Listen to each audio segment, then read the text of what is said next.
თბილისის სახელმწიფო უნივერსიტეტის სტუდენტებმა კი მედია გარემო ჯორჯ ორუელის ცხოველთა ფერმის კითხვით გააპროტესტეს. უნივერსიტეტის ეზოში შეკრებილი სტუდენტები აცხადებენ, რომ ორუელის ნაწარმოებში ასახული ვითარება დღევანდელი გარემოს ადეკვატურია. ამ გარემოს კი ქართული მედია არაობიექტურად ასახავს და ამით საზოგადოებას ინფორმაციის მიღების უფლება ეზღუდება. სტუდენტური პროტესტის შესახებ უკვე დეტალებს კეთი ფარცხალაძე ამბობთ. ახსოვდეს, რომ ადამიანთან ბრძოლისას არ უნდა დავემსგავსოთ მას. მაშინაც კი, როდესაც დაამხობთ ადამიანს. მოხდა გადატრიალება, რომელიც წარმატებით დაგვირგვინდა. ჯონსი გააძევეს და ფერმა მაღლუს ცხოველები დაიპატრონეს. ცხოველებს არ სურდა ჯონსის დაბრუნება და ყოველკვირეული დებატები ასეთ საფრთხეს შეიცავდა. მაშინ რასაკვირველია, მათი გაუქმება აუცილებელი იყო. ეს ფრაზები ჯორჯ ორუელის ცხოველთა ფერმიდანაა. სტუდენტებმა 1945 წელს გამოქვეყნებული ნაწარმოები დღესაც აქტუალურად მიიჩნიეს და მისი საჯაროდ წაკითხვა გადაწყვიტეს. თუ ვეღარ სუნთქავ ცხოველთა ფერმაში და ფიქრობ, რომ მედია თავის ფუნქციას არ ასრულებს შენს ქვეყანაში, გამოხატე შენი პროტესტი. თბილისის სახელმწიფო უნივერსიტეტის სტუდენტები დღეს ამ იდეამ შეკრიბა.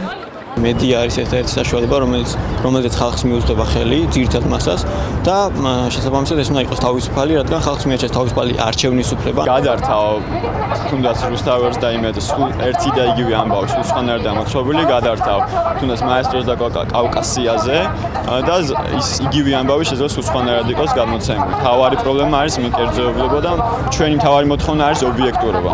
ქართული მედია გარემო სტუდენტებმა სპეციალურ ბანერებზეც აღწერეს. ყალბი მედია თქვენს გონებას იპყრობს, გამოფხიზლდით. ამ და მსგავსი მოწოდებებით ახალგაზრდებმა საზოგადოებას მიმართეს.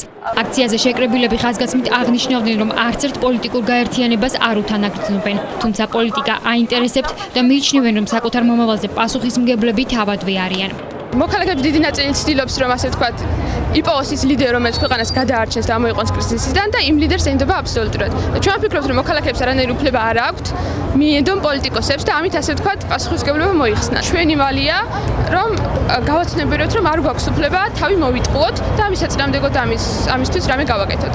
და პირველ რიგში სტუდენტებმა, იმიტომ რომ რაც ამ ქვეყანაში ხდება და რაც ცუდია, ჩვენ მოგვიწევს ამის დალაგება და ამის დასუფთავება შემდეგ, ასე რომ ჩვენ განსაკუთრებით უნდა მოვიღოთ ხმა ამის წინააღმდეგ. ჯორჯ ორუელის ცხოველთა ფერმა ყველაზე რეალურად ასახავს დღეს საქართველოში არსებულ სიტუაციას და გვინდა რომ ამ წიგნის წაკითხვით სტუდენტებს, ხალხს და ყველას დავანახოთ თუ რა საშიშროება გოლდება წინ თუ ჩვენ არ გამოვხიზლდებით.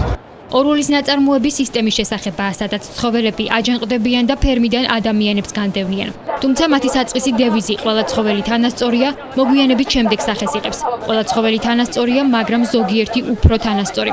დევიზის მსგავსად დროში მთელი სისტემა იცვლება. იმისთვის, რომ სისტემა მანკიერი სახე არ მიიღოს, საზოგადოებრივი ჩართულობა აუცილებელია, მიიჩნევენ უნივერსიტეტის ეზოში შეკრებილი ახალგაზრდები. სტუდენტებმა დღეს სისტემის მართვაში ჩართვა ქვეყანაში არსებული პრობლემების გაპროტესტებით გადაწყვიტეს.